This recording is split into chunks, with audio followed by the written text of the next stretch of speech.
Bienvenidos todos a su canal de YouTube y bienvenidos a este video del día de hoy, donde voy a estar presentando un ejemplo numérico del cálculo de la aceleración y los efectos que tiene en el ángulo rotórico y la velocidad de la máquina.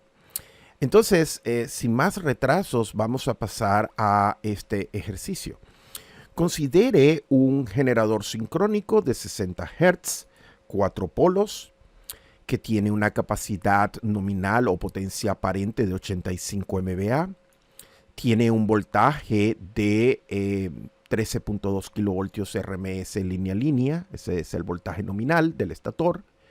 Posee una inercia rotacional, una constante de inercia rotacional H de 6.42 megajoules por MVA.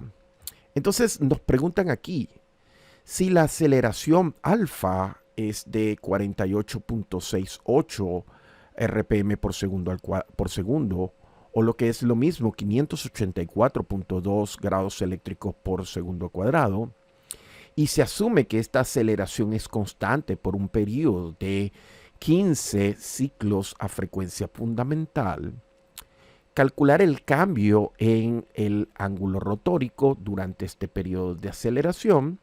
Y la pregunta número 2 es calcular la velocidad en revoluciones por minutos, es decir, RPM o RPM, al final del periodo de los 15 ciclos.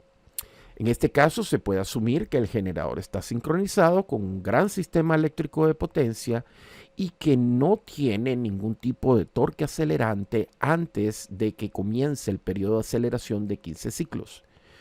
Esto es simplemente para decir que la máquina está sincronizada y que se encuentra en régimen estacionario.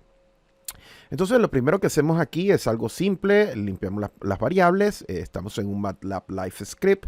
Definimos los datos de entrada y entonces en los datos de entrada aquí tenemos la aceleración angular alfa, usando la letra griega alfa, los tenemos en unidades de grados eléctricos por segundo cuadrado y lo tenemos en unidades también, de RPM por segundo. Tenemos la frecuencia nominal, en este caso son 60 Hz. Y el periodo de aceleración tiene una duración de 15 ciclos a frecuencia fundamental. La máquina tiene 4 polos. Entonces lo primero que podemos hacer es calcular la duración del periodo de aceleración basado en el periodo de la señal de frecuencia fundamental. Entonces lo que hacemos es que este número de ciclos 15 lo multiplicamos por el periodo de la señal, conociendo que la frecuencia son 60 Hz. Entonces calculamos el periodo de la señal. El periodo de la señal es 1 entre f, que es donde f es la frecuencia en hertz. Lo multiplicamos por el tiempo de aceleración, que son 15 ciclos. Y en consecuencia, entonces, esos 15 ciclos a frecuencia fundamental de 60 Hz representan 0.25 segundos, o en otras palabras, representa 250 milisegundos. Conocemos que la aceleración alfa, en este caso en grados eléctricos por segundo al cuadrado, es numéricamente igual a 584.23. Entonces, lo que podemos hacer aquí es simplemente efectuar una conversión. Vamos a pasar esos grados eléctricos por segundo al cuadrado, lo vamos a pasar a radianes por segundo al cuadrado. Esos son 10.19 radianes por segundo. En grados mecánicos por segundo al cuadrado son 292. Y la aceleración en RPM por segundo son 48.8. Esto es simplemente un cálculo que hemos hecho para presentarle la aceleración en diferentes unidades. Paso siguiente es que vamos a calcular el cambio de la posición rotórica, es decir, delta-delta, donde la primera delta es la letra griega delta mayúscula y la segunda delta es la letra griega delta minúscula, que usamos para representar lo que es el cambio de la posición angular de la máquina. Entonces, ese cambio en grados eléctricos será igual a un medio de la aceleración por el tiempo de aceleración al cuadrado. Entonces lo que hacemos es simplemente sustituir los valores. un medio por alfa, 584.23 grados eléctricos por segundo al cuadrado, multiplicado por la aceleración al cuadrado. La aceleración al cuadrado eran 250 milisegundos. Y entonces eso nos da que el cambio de la posición angular del rotor son 18.23 grados eléctricos. Ahora lo que queremos hacer es obtener estos resultados en velocidad mecánica.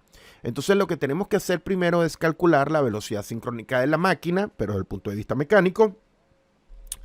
Para hacer eso es sencillo, 120 multiplicado por F dividido por el número de polos.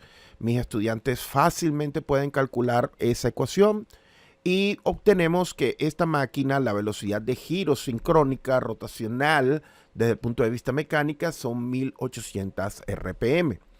Entonces, para calcular la velocidad final es muy sencillo. Tomamos la velocidad mecánica inicial, que son 1800 RPM, y le sumamos lo que se acelera la máquina en ese periodo, es decir, la aceleración por el tiempo. Entonces, lo que tenemos que hacer es que la velocidad de 1800 RPM le multiplicamos el tiempo de aceleración, 0.25 segundos, multiplicado por la aceleración. La aceleración la teníamos que eran 48.68 RPM por segundo. Y entonces al final de ese periodo tenemos que la máquina alcance una velocidad final equivalente a 1812.17 RPM. Entonces esto es el final de este video, un video sumamente sencillo, pero que nos permite entender que cuando la máquina se le aplica una cierta aceleración por un cierto tiempo, la máquina se acelera y podemos utilizar ecuaciones de la mecánica clásica en rotacional para calcular el nuevo estado de la máquina al final del periodo de aceleración. Entonces esto es todo en este video. Muchísimas gracias por ver este video y los esperamos en la próxima. Muchísimas gracias.